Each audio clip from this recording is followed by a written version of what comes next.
Buenas a todos, vamos a realizar este material dirigido fundamentalmente a cómo Raúl Castro traicionó y abandonó a su propio hijo, Alejandro Castro Espín. Por eso es que todo el que esté ahí de dirigente, que esté a favor de la dictadura, como si un padre traiciona a su hijo, ¿qué van a esperar del resto? El general Alejandro Castro dirigía el Departamento Anticorrupción, además que era el secretario de la Comisión de Defensa y Seguridad Nacional.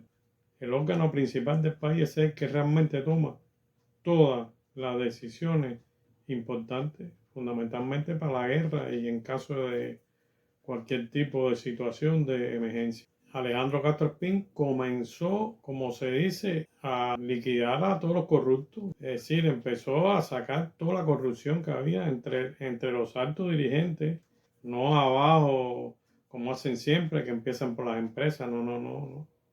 La dirección del país entera comenzó a investigar todos los delitos de corrupción. Y esto realmente, la nomenclatura, como se dice, no, no, no. Los altos cargos enseguida se quejaron. Empezaron a quejarse porque empezaron a tocarle sus intereses, los intereses de sus familiares. El primer ministro Marrero lo estaban investigando. Los tours que se da por los hoteles y el ron que tomaba, que dicen que es ron azul, whisky azul, cuesta como $300. Dígame usted en Cuba. A ver que llegaba a un lugar y estar tomando ron de eso azul y nada de eso se pagaba. Pero también se quejó el comandante de la revolución, Guillermo García Frías, porque también el nieto, en mil negocios turbios que está, entre ellos hasta droga. No solo negocios turbios, el nieto de Guillermo García, Cuba lo sabe entera. Y todo eso se documentó, se hizo todo. No, al final no autorizaron hacer nada porque estaba el nieto de él. Toda la operación esa hubo que cancelarla. Asimismo me dijo una de las personas que estaba en eso. Me dijo, no, después que se hizo tremendo trabajo para capturar todos ahí, ya estaban capturados, ¿no? Hubo que terminar la operación. No se pudo concluir la operación porque estaba el nieto de Guillermo García Frías. Y el comandante de la revolución, Guillermo García Frías, se hizo de todas las mejores tierras que están ahí en el borde del Guajay buscando para arriba, para San Antonio de los Baños y para Bejucal, ¿no? Desde toda esa franja de tierra fértil, las mejores tierras que hay ahí. No, él se hizo. Fue sacando obligado a los campesinos. Prácticamente lo que hizo fue como si fuera un terrateniente, prácticamente fue lo que hizo. Los obligó a irse y los sacó. ¿Con qué? Con todas las medidas del gobierno mismo.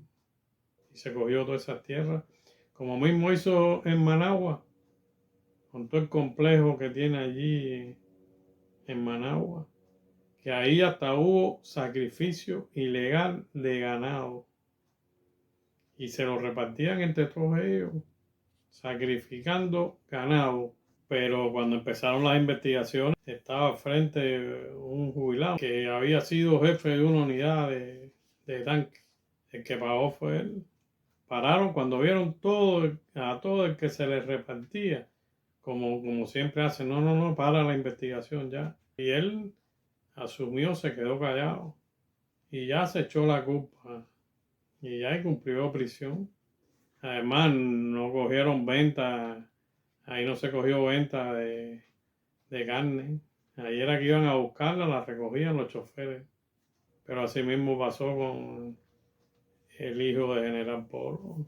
Empezaron a darle seguimiento al hijo de General de Cuerpo Ejército, Leopoldo Cinta Fría, que era el ministro de la FARC.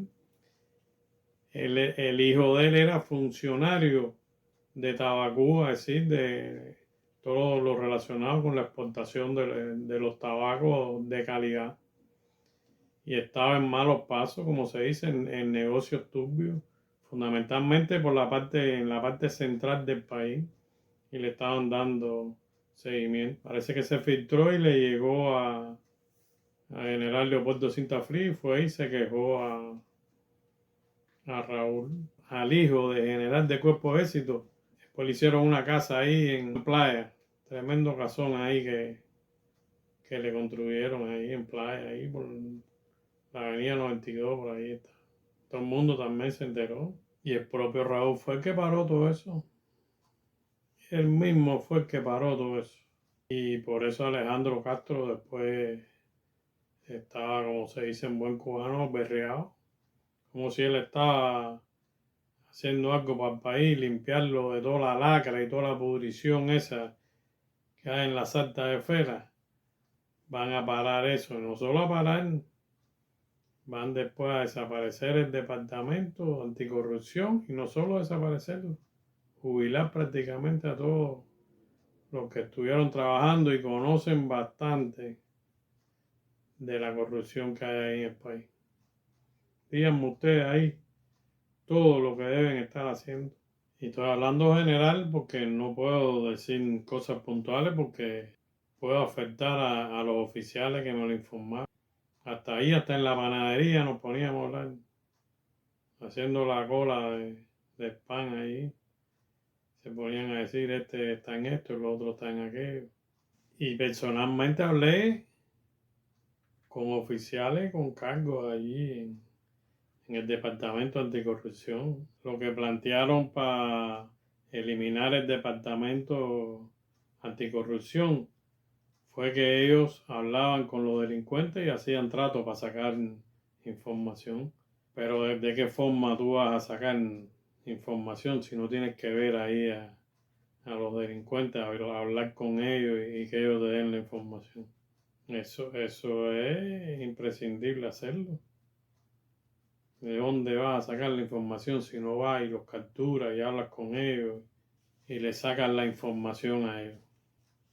Pero ahí lo fundamental es que conocían demasiado, estaban conociéndole demasiado de todo lo que se hacía, de todo, hasta de AESA, de todas las empresas, empezaron a meterse en todos lados.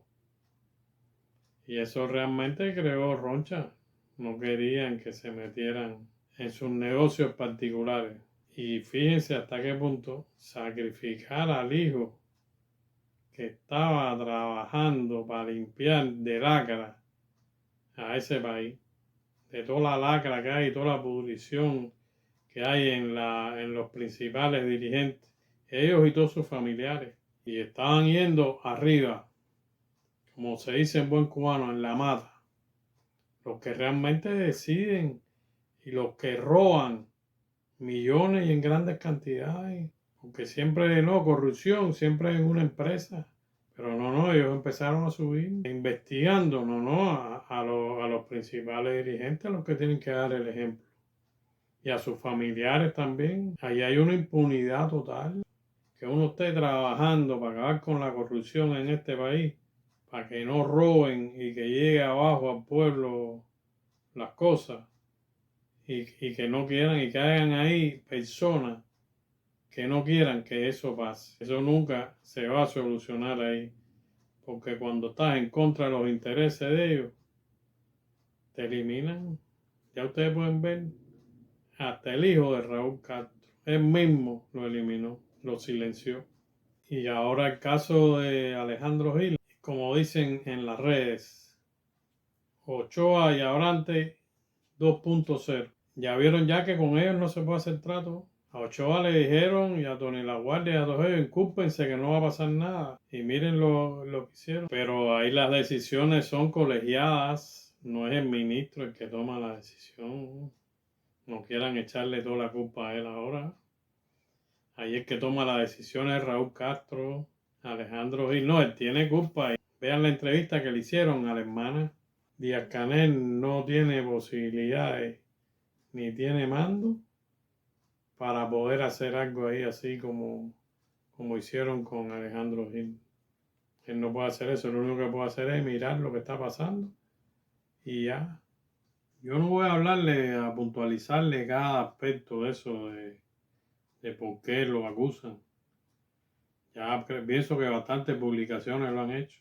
Por eso es que estoy hablando de manera general. Estoy seguro que lo que pasó que él se enfrentó a alguno de los intocables o no le hizo caso a Raúl Castro. Ahí hay algo que pasó, por eso es que están haciendo eso. Por todas las acusaciones esas que le ponen ahí, no, cualquiera allí le ponen eso. Con el delito de espionaje, ya ellos no van a querer hacer el juicio público. Y estoy convencido que van a hacer lo mismo que hicieron en el juicio de Ochoa y de Abrante, es decir, en la causa 1 y la causa 2 de 1989. Van a coger al que flaquea y lo van a poner contra los otros y lo van a poner ahí a hablar. Y a ese después le van a decir, por cooperar, no te vamos a llevar suave. Eso es lo que va a pasar ahí, porque es lo que siempre hacen ellos. Vean ahí el juicio Ochoa y vean el oficial de apellido por cómo habló contra todos. Lo pusieron contra todos ellos a hablar ahí, decir lo que se hacía y lo que hacía. Pero además, Ochoa en el juicio dijo que él no sabía nada, ahí mismo lo planteó y salió. Yo no sabía nada de la droga. ¿Por qué no mostraron las pruebas? Fidel estaba viendo el juicio y cuando había una parte que no convenía, tocaba un timbre y se le prendía una lámpara ahí al fiscal, a Escalona, y él mismo paraba el juicio un receso y cortaban esa parte y volvían de nuevo a empezar. ¿Con qué? Con la versión que a ellos les convenía, la versión que ellos querían, para que ustedes vean lo que hacían. Ustedes se imaginan en un juicio y cada vez que decían una parte que no convenía, porque los denunciaban a ellos, tocaba un timbre y se le prendía una lámpara roja al fiscal y paraba ahí mismo. Cogían un receso y echaban todo eso para atrás. Nada más se hablaba lo que a ellos les convenía. Fíjense para que ustedes vean hasta cómo actúan. Así de qué juicio justo puede haber ahí en Cuba cuando se hace eso. Cuando un abogado que debe defender, lo único que plantea es, no, tengan en cuenta lo que hizo mi defendido. Y ya y se quedaba callado, ya no hablaba más nada. ¿Qué defensa es esa? La hija de Tony La Guardia lo planteó cuando en un video lo dijo. El abogado defensor dijo que él no quería defenderlo. Díganme ustedes que era indefendible. Pero miren cómo tratan de desviar la atención de lo principal, es el ciclón y es la ayuda que le quiere dar el gobierno de Estados Unidos directamente. Que así es como debe ser, porque cuando yo estaba en Cuba, cada vez que daba una ayuda, eso era desvío total de la ayuda. No solo desviarla para lo que ellos querían, sino que después la vendían.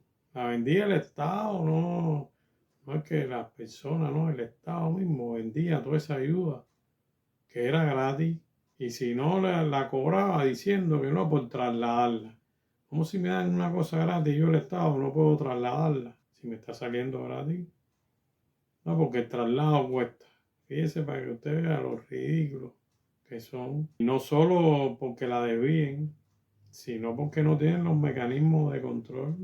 Yo tenía subordinados que estaban en Oriente, hasta el oficial de la CIN, del Estado Mayor de la Brigada, fue allí y se quejó ante mí y me dijo, no, vendieron todas las tejas, las venden y no te dan las que son, las tejas que dieron para los techos, camiones vendiendo las tejas que dieron para los techos por fuera, ni eso pueden controlar, tan fácil que controlar algo así, y vendiendo las latas en conserva, pero las vendieron hasta por la bodega, fíjense para que usted vea lo bajo que son. No, la ayuda tiene que ser directa. No se le puede dar a ese gobierno. La desvía hasta para los hoteles y se la venden después al pueblo. Y tienen tanto descontrol que después se vende por fuera a precios desorbitantes. Ni siquiera pueden controlar algo tan sencillo. Por cada familia te toca un colchón, tanto. Ir allí y mandar a una sola persona, controla ahí que esté todo eso ya. Ni eso controlan. Porque la corrupción viene desde arriba. Desde arriba está. Ese es el problema. Eso no se va a solucionar nunca con ese gobierno. Liquidaron el departamento anticorrupción porque no le conviene a ninguno de los que están ahí arriba que los controlen y que vean todo lo que están haciendo y cómo se están enriqueciendo ellos y la familia.